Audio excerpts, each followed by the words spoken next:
Hello guys and welcome back to our channel. और आज के क्लास में हम सब पेज मेकर सीखेंगे।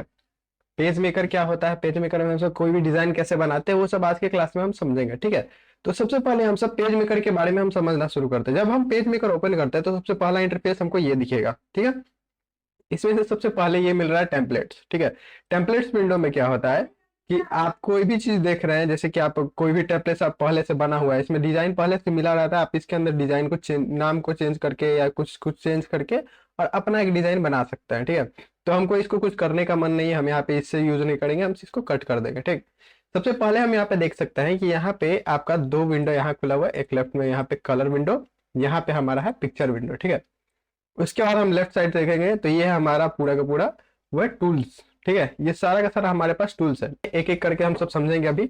ऊपर से पहले देखते हैं कि ऊपर जो हमको दिख रहा है वो होता है अडोबी पेज मेकर 7.0। ठीक है, और बगल में उसके लोगो है। ठीक है, ये होता है हमारा टाइटल बार, उसके नीचे हमारा ऑप्शन बार है जिसमें file menu, edit menu, layout menu ऐसे करके सब है। ठीक है, तो मेन हमारा मोटिव रहेगा कि हम यहाँ पे एलिमेंट मेन्यू को पढ़ेंगे। ठीक है, एलिमेंट में जो भी चीज है इन सब में ये सब ऑप्शन बहुत ज्यादा इंपॉर्टेंट होता है। ठीक है, तो हम इसके बारे में पढ़ेंगे नॉर्मली, और हम सब पढ़ेंगे यहाँ पे सारे के सारे 14 यहाँ पे जो तो हमारा टूल है उन सब के बारे में। ठीक है, सबसे पहले स्टार्ट करते हैं कि हम जब पेज मेकर हम देखते हैं तो इसके अंदर हमको दिख रहा है कि कुछ भी दिख नहीं रहा है कि हम किसमें डिजाइन बना सकते हैं। ठीक है, तो हमको क्या करना है कि पहले एक पेज लेना है। पेज कैसे लेते हैं, तो फाइल में जाइए और न्यू पे क्लिक करिए। ठीक है, और यहाँ पे उसका शॉर्टकट की है कंट्रोल एन। ठीक है, ये कंट्रोल का सिंबल होता है, तो कंट्रोल एन क्लिक करिए या न्यू पे क्लिक करिए तो आपको यहाँ पे डॉक्यूमेंट सेटअप खुल जाएगा। ठीक है, डॉक्यूमेंट सेटअप पे सबसे पहला ऑप्शन आपको दिख रहा है वो है पेज साइज। पेज साइज में हम सब लेटर पहले से हम सब डिफॉल्ट पे ही रखा रहता है, इसमें हम सब सिलेक्ट करेंगे A4, जो हम सब नॉर्मली प्रिंट आउट करवाने के लिए A4 हमारा प्रिंट आउट होता है। ठीक है, A4 साइज हम सिलेक्ट करते हैं, उसका डायमेंशन हमारा वो अपने आप आ जाएगा इसका इंचेस में। यहाँ पे होता है जो A4 का अपना डायमेंशन होता है वो यहाँ पे अपने आप आ जाएगा। फिर ओरिएंटेशन होता है टॉल और वाइड, ये मतलब समझिए टॉल को पोर्ट्रेट हम सब समझते हैं और वाइड को लैंडस्केप समझिए। ठीक है, टॉल को पोर्ट्रेट बोलते हैं हम सब बाकी भाषा में, और वाइड को हम सब यहाँ पे लैंडस्केप बोलते हैं। ठीक, तो हमको पोर्ट्रेट में ही चाहिए तो हम छोड़ देते हैं। यहाँ पे ऑप्शंस में मिल रहा है डबल साइडेड, तो आपको डबल साइडेड पेज मिलेगा, और उसके बाद फेसिंग पेज मतलब कि जो फेसिंग पेज जो होता है, पेज का पहला पेज होता है वो सामने वाला दिखेगा हमको। ठीक है, उसके बगल में नीचे आपको दिख रहा है कि पेज नंबर है, number of pages. Number of pages में यहाँ पे 1 है, हम इसको चेंजेस करेंगे तो हम जैसे एक पेज अभी ऐड होगा, अगर बाद में हम मान लीजिए इसमें हम 25 कर देंगे तो 25 पेज हमारा इंटर होगा, पेज होगा। ठीक है, अगर 15 करेंगे तो 15 पेज मेरा पाएगा। ठीक है, उसके बाद हमारा होता है यहाँ पे स्टार्टिंग पेज। ठीक है, स्टार्टिंग पेज समझिए यहाँ पे क्या होता है कि जब 15 पेज हम बोल रहे हैं तो 15 पेज जब हम ले रहे हैं और उसमें हम स्टार्टिंग पेज अगर हम यहाँ पे 12 करते हैं तो मेरा 12 से लेकर 15 पेज और आएगा। ये 1 से लेकर 12 तक के बीच की बात नहीं कर रहा है कि 12 के बाद तुम्हारा 15 कितना हुआ तो उसके बीच में 3 ही हुआ तो 3 ही पेज देगा, नहीं ऐसे नहीं है। 12 से गिनना शुरू करेगा पेज को और 15 पेज उसके बाद और ऐड करेगा। ठीक है, तो ये होता है हमारा स्टार्ट पेज। ठीक है, तो अगर हम 15 पेज लिए तो स्टार्ट पेज मेरा 12 से स्टार्ट होगा, 1 से स्टार्ट नहीं होगा। ठीक है, 1 की जगह पे 12 हो जाएगा, फिर 13 14 ऐसे करके 15 पेज आगे जाएगा। ठीक, ये होता है, तो हम इसको 1 ही रखते हैं। उसके नीचे हमारा मार्जिन है, मार्जिन के बारे में हम थोड़ा सा बाद में समझेंगे क्योंकि मार्जिन अभी समझ में नहीं आया कि मार्जिन क्या है यहाँ पे। ठीक है, हम जब पेज को ऐड करेंगे तो आपको पता चलेगा कि मार्जिन एक्चुअली में होता क्या है, फिर उसके बाद हम उसको सही करना भी सिखाएंगे। ठीक, उसके बाद हम आते हैं यहाँ पे target output resolution. Target output resolution यहाँ पे 300 डीपीआई है, यहाँ पे दिख रहा है डीपीआई। डीपीआई का फुल फॉर्म होता है डॉट्स पर इंचेस। डॉट्स पर इंचेस का मतलब क्या हुआ कि 1 इंच में कितना डॉट होता है। कोई भी आप पिक्चर देखते हैं तो उसमें 1 इंच में कितना डॉट होता है उसके हिसाब से आपको फोटो का रेजोल्यूशन पता चलता है। ठीक है, तो ये फोटो कितना अच्छा क्वालिटी का है वो आपका इस पे डिपेंड करता है, 300 डीपीआई पे। ठीक है, डीपीआई पे पूरा डिपेंड करता है, तो अगर आपके पास 300 है तो अच्छा है। ठीक है, नॉर्मल प्रिंटर 300 तक ही हम सब प्रिंट कर सकता है डीपीआई तक। अगर बड़ा वाला प्रिंटर लीजिएगा, बड़ा प्रिंटर है आपके पास तो 2400 1400 अराउंड जाता है उसका। ठीक है, तो हम सब 300 पे ही रखेंगे, डिफॉल्ट पे रखेंगे, इसमें कोई दिक्कत नहीं करेंगे। ठीक है, उसके बाद हमारा यहाँ पे प्रिंटर के काम बोल रहा है कि कौन सा प्रिंटर पे आपको प्रिंट करने का होगा। जब हम सब कर लेंगे काम तो यहाँ पे हम प्रिंटर सिलेक्ट कर सकते हैं या हम नहीं भी कर सकते, ऐसे हम छोड़ सकते हैं। ठीक है, यहाँ पे पीडीएफ में डाल के हम छोड़ सकते हैं। ठीक, लेकिन हम यहाँ पे नॉर्मल यही रखेंगे। ठीक है, एल पीडीएफ में रखेंगे। ठीक, इसके बाद हम इसको ओपन करते हैं। ओपन करने के बाद आपको ये दिख रहा है, ये जो आपको पार्ट दिख रहा है जिसमें ब्लैक लाइन दिख रहा है आपको, ये पूरा पेज है आपका, ठीक है। और इसके अंदर ये जो कलरफुल वाला ब्लैक कलर दिख रहा है यहाँ पे चारों तरफ से बॉर्डर, उसको हम सब मार्जिन बोलते हैं। जो अभी कुछ देर पहले हम सब देखे थे कि मार्जिन मेरा था, ठीक है। अब मार्जिन को हम उठाने का कोशिश करेंगे तो देखिए हम इसको मूव कर सकते हैं, और मार्जिन को मूव किए तो देखिए एक लाइन आ गया, लेकिन पीछे वाला वापस से दूसरे कलर से फिल हो गया। इसका मतलब क्या होता है, यूज कैसे होता है कि मान लीजिए कि आप मार्जिन यूज तो किए हैं इसमें, ठीक है, लेकिन उसके बाद और भी मार्जिन करना है, कुछ इसे बना दिए, उसके बाद हमको वापस इसको उठाने का मन कर रहा है, ठीक है, तो यहाँ पे मूव नहीं होगा, देखिए, ठीक है। तो ये सेकंड मार्जिन होता है, इसके ऊपर से हम जब उठाएंगे तो ये दूसरा एक और मार्जिन आ जाएगा, तो इसको हम सब चाहते हैं तो यहाँ पे मार्जिन, ये प्रिंट के टाइम पे आपका यूज नहीं होगा, ठीक, इसका कोई जरूरत नहीं है, इसका प्रिंट के टाइम पे कोई यूज होने वाला नहीं है, ठीक। तो इसको हम नॉर्मली ऐसे रहने देते हैं। तो हमको क्या करना है कि इस मार्जिन को हम सब छोटा कर देते हैं शुरुआत से, ठीक है। अब नीचे देखिए, हम यहाँ पे नीचे जो दिख रहा है लेफ्ट साइड में, हम सब नीचे देख सकते हैं बॉटम में कि यहाँ पे LR, ठीक है, लेफ्ट और राइट लिख रहा है, ठीक है। ये पेजिंग का, ये फेसिंग पेज, उसका पीछे वाला पेज, सबसे पहला पेज यहाँ पे है, दूसरा, तीसरा, चौथा पेज, पांचवा, ऐसे करके 15 तक मेरा गया है, ठीक। यहाँ पे ये हो गया। और फिर राइट साइड में हम सब यहाँ पे पिक्चर विंडो दिख रहा है, यहाँ पे हमारा कलर विंडो दिख रहा है, ठीक। हम वापस क्या करते हैं कि इसको बंद करते हैं और हम मार्जिन छोटा करके रखते हैं। मार्जिन छोटा कैसे करेंगे तो देखिए, सबसे पहले इसको बंद करने का तरीका क्या है कि ऊपर जब क्रॉस के ऑप्शन पे आइएगा, जहाँ पे कट किया जाता है पूरा एप्लीकेशन को, उसके नीचे देखिए एक छोटा सा क्लोज करने का ऑप्शन होता है, ठीक है। एक बड़ा सा होता है, एक छोटा सा। तो छोटे वाले को क्रॉस करिएगा तो ये पेज बंद होगा, लेकिन बड़े वाले को करेंगे तो ये पूरा एप्लीकेशन बंद हो जाएगा, ठीक है। तो ध्यान दीजिएगा कि आप नीचे वाले को बंद करें, ऊपर वाले को ना, ठीक है। तो हम क्या करेंगे कि यहाँ नीचे वाले पे आएंगे, इस वाले पे क्लिक करेंगे और नो करेंगे, ठीक है। उसके बाद ये मेरा पेज खत्म हो गया। फिर से हम पेज नया ऐड करते हैं, इस बार A4 साइज लेंगे। अब इस बार क्या करेंगे, जो हमारा मार्जिन है इसको हम 0 कर देंगे। हमको 0 चाहिए, हमको कोई जरूरत नहीं है मार्जिन का, तो हम इसको 0 कर देते हैं और ओके करते हैं, ठीक है। 0 कर देने के बाद हमारा देख सकते हैं कि ब्लैक वाला लाइन पे ही चढ़ चुका है वो पूरा लाइन, ठीक है, मार्जिन वाला हमारा लाइन, ठीक है। ये कंट्रोल पैनल वाला हमारा लाइन है, ये कंट्रोल पैनल है हमारा, ठीक है। तो इसको हम सब थोड़ा सा अलग रखते हैं, इसका बाद में थोड़ा सा समझेंगे। तो ये मेरा लाइन बन चुका है, पूरा का पूरा हमारा मार्जिन 0 हो चुका है। अब इसके बारे में क्या करना है, अब इसके बाद हम सब सीखना है कि इन सब के बारे में समझते हैं। कुछ कुछ हमारे पास विंडोज खुला रहता है, उसके बारे में समझते हैं। सबसे पहला है कलर विंडो। कलर विंडो में क्या होता है कि आप कोई भी चीज को कलर को पिक करना है, जैसे मान लीजिए हम एक शेप ऐड किए, ठीक है, इसके अंदर हम कलर पिक करना चाहते हैं तो हम कलर पिक करेंगे यहाँ से, ठीक। लास्ट यही इतना ही हमारे पास कलर होता है। अगर आपको और कलर ऐड करना है तो यहाँ पे एक ऑप्शन होता है, जिसका ऑप्शन पे हम क्लिक करेंगे तो ये हमारा कलर ऑप्शन में आता है, ठीक। यहाँ से आप इसको चाहे तो हम सब ये यहाँ पे जो हमारा डाइल्स दिख रहा है, हम इसको आगे पीछे करके कलर मैच कर सकते हैं, अपना कलर बना सकते हैं। या तो मॉडल को यहाँ चेंज करके RGB पे ला दीजिए, और हर कलर का अपना अपना एक RGB नंबर होता है, ठीक है। RGB नंबर होता है, रेड ग्रीन ब्लू RGB, मतलब वो आप यहाँ पे डाल के और यहाँ पर अपना एक कलर बना सकते हैं। जैसे हम यहाँ पे 5 कर दिए, 150 कर दिए, और ये 125 रहेगा, तो ये यहाँ पे हमारा पर्पल बनाता है, ठीक है। उसके बाद हम यहाँ नेम दे देंगे इस कलर को, यहाँ पे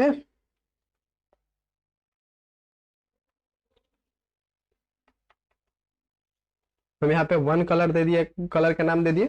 उसके बाद ओके करेंगे तो ये कलर मेरा यहाँ पे आ जाएगा, देखिए है। तो इस तरह से आप कलर ऐड कर सकते हैं इसमें, अगर आपको वापस से कलर लेना है और ये कलर में आपको मन नहीं भर रहा है और इसको डिलीट करना है कलर को, तो यहाँ से डिलीट कर सकते हैं उसी के जस्ट बगल से, ठीक है। ये हो गया।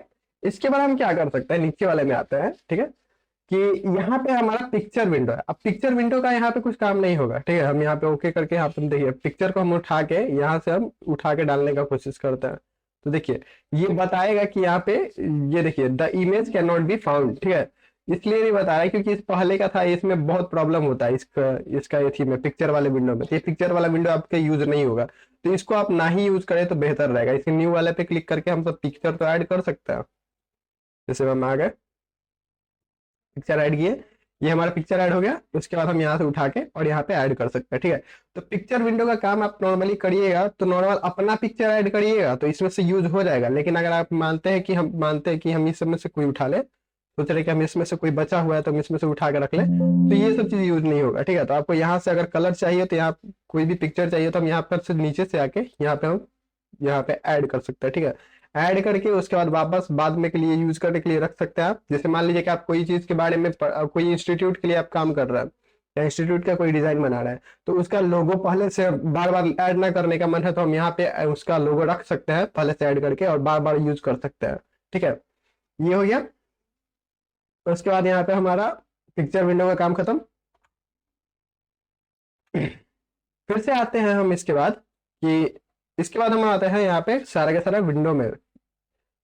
इसके बाद हम आते हैं यहाँ पे क्या हुई थी, इसके बाद हम यहाँ पे आते हैं अपना पूरा का पूरा टूल्स पे। ठीक है, सबसे पहला टूल होता है वो होता है मूव टूल या सिलेक्शन टूल बोलते हैं हम सब यहाँ पे। ठीक है, इसका काम क्या होता है कि जो भी आप शेप बनाए हैं उसको मूव करने का ये काम करेगा। ठीक है, चारों तरफ पेज में कहीं पे भी मूव कर सकता है। ठीक है, मूव करने का है तो यही टूल आपको लेना है। कोई भी चीज टेक्स्ट लिखा हुआ हो, वो कोई भी शेप हो, उन सबको मूव करने का काम यही करेगा। ठीक है, सेकेंड टूल है हमारा वो है हमारा टेक्स्ट टूल। इसको यूज कैसे करता है तो हम यहाँ पे झूम कर यहाँ पे टेक्स्ट के लिए बॉक्स बनाएंगे और यहाँ पे हम तुलसी लिख सकते हैं।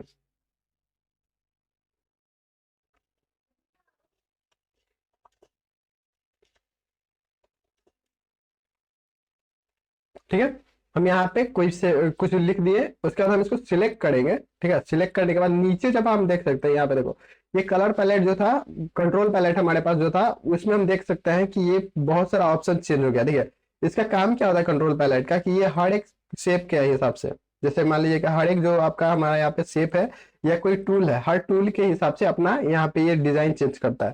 जैसे हम यहाँ पे आएंगे टेक्स्ट वाले में तो टेक्स्ट के लिए ये चेंज कर लेगा, उसके जगह पे हमें आएंगे कोई दूसरे शेप में आएंगे तो यहाँ पे आपका नॉर्मल चेंज कर देगा यहाँ पे। ठीक है, तो टेक्स्ट टूल में आएंगे तो इसको हम सिलेक्ट करेंगे इन सबको, तो यहाँ पर से हम इसका साइज बढ़ा घटा सकते हैं जो भी हम टेक्स्ट लिखे हुए हैं उन सबका। ठीक है, हम यहाँ साइज बढ़ा देंगे, यहाँ पे हम अपना डिजाइन चेंज कर सकते हैं किस तरह से लिखना रहेगा। ठीक है, उन सबका फॉन्ट चेंज करने का तरीका काम है, तो यहाँ पे फॉन्ट चेंज कर सकते हैं, बोल्ड, इटैलिक, अंडरलाइन सब यहाँ पे है। ठीक है, तो आप कोई भी चीज यूज कर सकते हैं यहाँ पर से। ठीक, उसके बाद हमारा इसमें ही जस्ट नीचे देखिएगा, इससे दूसरे वाल में यहाँ पे टी लिखा रहता है, उसके नीचे यहाँ पे ये पैराग्राफ वाला है, तो इसमें आप पैराग्राफ चेंज कर सकते हैं कि इस तरफ से लिखा रहेगा, इसके बीच में स्पेसिंग कितना रहेगा, वो सब चीज यहाँ से चेंज कर सकते हैं। ठीक, तो इसके साथ थोड़ा सा खेल के देखिएगा कि कैसा है यहाँ पे कैसे किया जाता है, तो आपको पता चल जाएगा।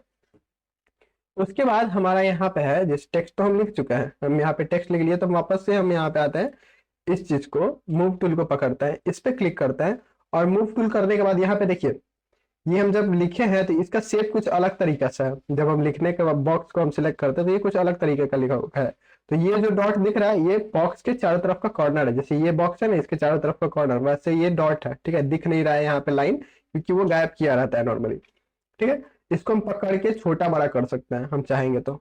देखो यहाँ पे हम छोटा बड़ा करने का मन है तो हम यहाँ पर से छोटा बड़ा कर सकते हैं इसको।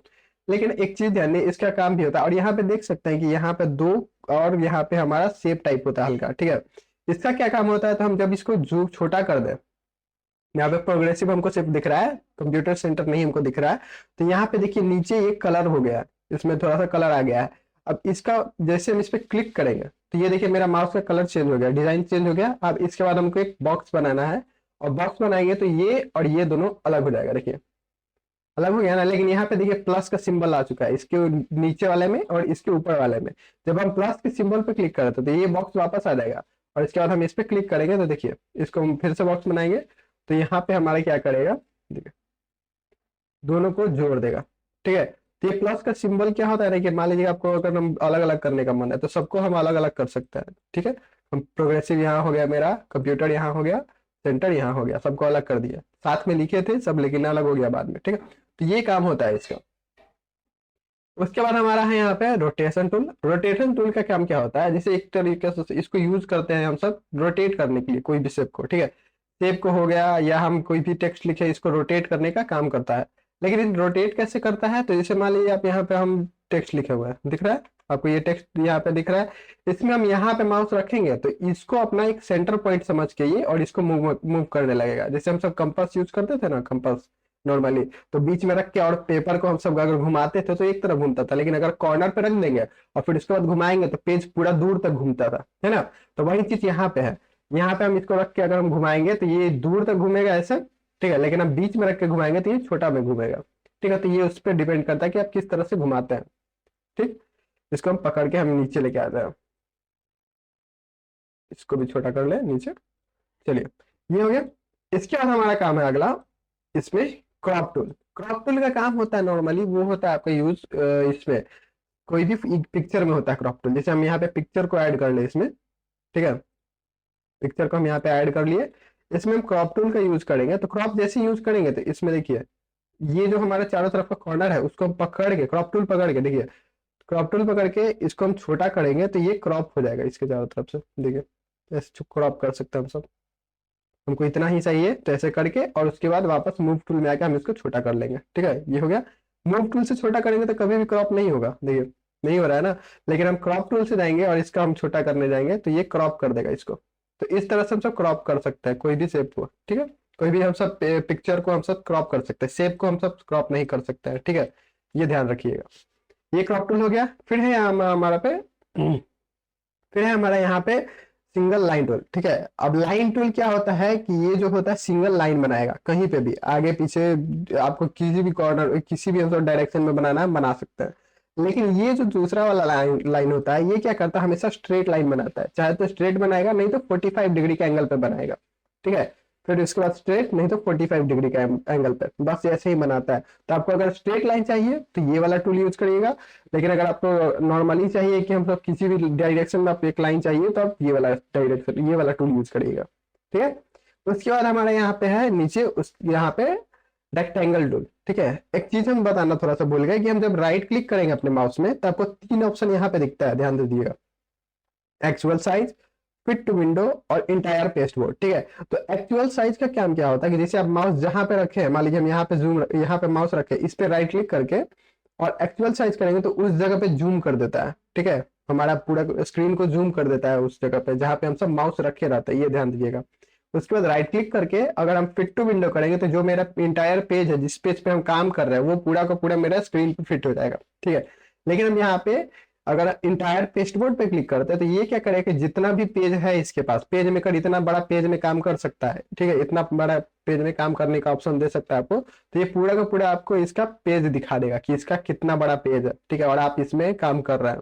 फिर इसमें राइट क्लिक करके फिट टू विंडो कर देता है। तो हम इसका बताने का मेरा कारण क्या है कि जैसे मान लीजिए आप गलती से यूज करते समय माउस का गलती से यूज करके आप नीचे चले गए, जैसे हम यहाँ पे इस टूल का यूज कर रहे हैं, शेप हम बना रहे हैं और गलती से हम नीचे लेके आ गए। ठीक है, हम कोई लाइन बनाने में, अब हमको पता नहीं है कि पेज कहाँ पे है मेरा। ठीक है, तो हम इस पे राइट क्लिक करके और वापस से फिट टू विंडो पे क्लिक करेंगे। ठीक है, तो ये डायरेक्ट मेरे पेज पे लाकर रख देगा कहीं पे भी हम रहेंगे तो। ठीक, ये हो गया। और उसके बाद हमारा यहाँ पे रेक्टेंगल टूल। ठीक है, रेक्टेंगल शेप टूल। इसमें क्या होता है कि आप कोई भी रेक्टेंगल शेप बना सकते हैं जिसमें हम सब डिजाइनिंग कर सकते हैं, लेकिन उसी के जस्ट बगल में ये रेक्टेंगल फ्रेम टूल है। ठीक है, अब इस रेक्टेंगल शेप टूल और रेक्टेंगल फ्रेम टूल में क्या अंतर है, तो जैसे मान लीजिए ये रेक्टेंगल शेप टूल है तो इसमें हम सब डिजाइन के लिए यूज कर सकते हैं इस चीज को, लेकिन ये जो रेक्टेंगल ये हमारा फ्रेम टूल है इसमें हम पिक्चर डाल सकते हैं। जैसे फ्रेम का मतलब क्या होता है कि पिक्चर डालने के लिए, तो उसमें हम सब पिक्चर डाल सकते हैं। तो पिक्चर डालेंगे कैसे, तो इसको सिलेक्ट करेंगे फ्रेम वाले टूल को। ठीक है, यहाँ पे जाएंगे फाइल में, यहाँ पे हम सब जाएंगे प्लेस में। प्लेस में जाने के बाद हम पिक्चर को ही ऐड करेंगे, हमको जो पसंद है पिक्चर पे हम क्लिक करेंगे, ओपन करेंगे और ये देखिए हमारा पिक्चर यहाँ पे ऐड हो गया है ना। अब ये पिक्चर हमको छोटा दिख रहा है, क्यों छोटा दिख रहा है, तो जैसे कि ये पिक्चर का रेजोल्यूशन जो है ना वो फिक्स है। हम इसको ठीक करने का मन है तो हम जाएंगे एलिमेंट में, एलिमेंट में जाने के बाद हम सब फ्रेम ऑप्शन में जाएंगे और यहाँ पे फ्रेम ऑप्शन। ठीक है, एलिमेंट में, फ्रेम में और फ्रेम ऑप्शन में जाएंगे तो ये 3 ऑप्शन आपको दिखता है। ठीक है, तो आपको सबसे नीचे वाले में आना है, मेंटेन एक्सपेक्ट रेशियो को ऑफ कर देना है और ओके क्लिक करेंगे तो ये फिक्स हो जाएगा। ठीक है, इसके बारे में थोड़ा सा समझाएंगे लेकिन थोड़ा सा आगे समझाएंगे, अभी के क्लास में ये सब नॉर्मल समझते हैं कि हम सब यहाँ पे इसको फिट कैसे करते हैं स्क्रीन पर। ठीक है, इसके बाद हमारा उसके नीचे है सर्कल। ठीक है, या ओवल बोलेंगे इसको, सर्कल हमारे यहाँ पे हो गया, पैनागोनल हो गया। ठीक है, उसके बाद हमारा हो गया नीचे वही तरह से पैनागोनल, यहाँ पे frame tool, Oval frame tool. ठीक है, तो हर किसी का शेप भी है हमारे पास और पैनागोनल का हमारा यहाँ उसके उसके अलावा हमारे पास शेप के अलावा उसका फ्रेम भी है। ठीक है, और एक चीज यहाँ पे हमारा आता है कि हम शेप ऐड कर सकते हैं स्क्वायर यहाँ पे। ठीक है, सर्कल यूज कर सकते हैं और उसके बाद हम चाहे तो हेक्सागोनल यूज कर सकते हैं। ठीक है, या पैनागोनल यूज करते हैं। तो इसके अलावा हमको बाकी सब हमको शेप चाहिए तो वो कैसे यूज करेंगे, तो उसके लिए हमको क्या करेंगे, एलिमेंट में जाएंगे, उसके बाद हम सबसे नीचे आइएगा तो यहाँ पे होता है हमारा पॉलीगॉन सेटिंग, ठीक है। पॉलीगॉन पे हम जैसे क्लिक करेंगे पॉलीगॉन सेटिंग पे, तो ये क्या करेगा कि आप यहाँ पे पूछ रहा है कि नंबर ऑफ साइड्स, जैसे ये साइड्स कॉर्नर्स को हम सब साइड्स बोलते हैं, तो कितना नंबर चाहिए, तो हम सबसे नीचे हम 3 ले सकते हैं, ट्रायंगल अगर लेना है तो यहाँ पे 3 रखिए, उसको बढ़ाएंगे तो और भी आगे शेप बनेगा, ठीक है। तो हम 3 नॉर्मल रखते हैं, हम सब ट्रायंगल तो हमको मिला नहीं है, तो हम ट्रायंगल यहाँ से ऐड करते हैं, ओके करेंगे, ओके करेंगे, ठीक है। ओके करने के बाद हमारा इसको हम वापस जाएंगे, देखिए ये वाला टूल पे, ठीक है, और इसको हम देखिए शेप बनाएंगे, तो ये ट्रायंगल आएगा, ये शेप नहीं आएगा। तो ये क्या करता है कि इसको चेंज कर देता है दूसरे शेप में, तो हम ट्रायंगल यूज कर सकते हैं या कोई और भी यूज कर सकते हैं, ठीक है। ये हो गया। और ये अब हम यहाँ पे हैं ही, तो इस पे हम एक चीज और समझा देते हैं आपको। जैसे मान लीजिएगा आपको स्टार बनाना है, तो ये अगर आप कभी भी शेप ऐड किए हुए, तो स्टार बनाने का तरीका क्या है कि आप जाइए एलिमेंट में, उसको सिलेक्ट करिएगा शेप को, या सिलेक्ट मत करिएगा शेप को, ठीक है। उसके बाद हम नीचे जाएंगे यहाँ पे फिर से पॉलीगॉन सेटिंग में, लेकिन इस बार हम पिछला बार हम इसको चेंज किए थे ना, तो उसके नीचे वाले को अगर स्टार्ट हम इस बार में हम सब स्टार इनेट को कम कम करेंगे, ठीक है, ज्यादा करेंगे, तो यहाँ देख सकते हैं कि इसको स्टार बनाता है ये, ठीक है। तो जिस तरह का स्टार चाहिए तो उसको ओके करके बना लीजिए, और यहाँ पे हम सब वापस वही वाले टूल में आएंगे और शेप बनाएंगे इसे, ठीक है। यहाँ पे बहुत ज्यादा ही है, सबको हटाते हैं फिर से करते हैं, देखिए ऐसे करके हम सब डिजाइन बना सकते हैं ऐसे हम चाहेंगे तो, ठीक है। ये तरीका है आपका बनाने का, ठीक। तो आज के लिए हम सब यहां तक नहीं रखेंगे, ठीक है। ये हो गया हमारा। उसके नीचे है हैंड टूल। हैंड टूल का काम क्या होता है कि जैसे आप कोई भी चीज को, आप जब यहाँ पे हम सब पेज के पर काम कर रहे हैं, तो पेज को ऊपर नीचे का करने का हमारा काम करता है, ठीक है। हम ऊपर करेंगे, नीचे करेंगे, लेफ्ट करेंगे, राइट करेंगे, ठीक है, पेज को ऊपर नीचे करने का मन है तो। उसके बाद हमारा होता है यहाँ पे वो है magnifying glass tool. Magnifying glass tool का काम क्या होता है कि ये जूम करने का काम करता है। जैसे मान लो हम इतना पार्ट में काम कर रहे हैं, तो हम इस पे अगर बॉक्स बनाएंगे, तो हम इस पे जैसे बॉक्स बनाएंगे, देखिए इतना पे जूम कर दिया, जितना दूर पे हम बॉक्स बनाएंगे उतना दूर तक जूम कर देता है ये। फिर हमको अगर वापस पेज पे आना है, पूरे फुल पेज पे, तो राइट क्लिक करिए, फिट इन विंडो करिए, ठीक है। उसके बाद ये आपका पूरा का पूरा पेज पे आ जाएगा, ठीक। आज के लिए इतना ही रहने देते, थैंक यू, धन्यवाद।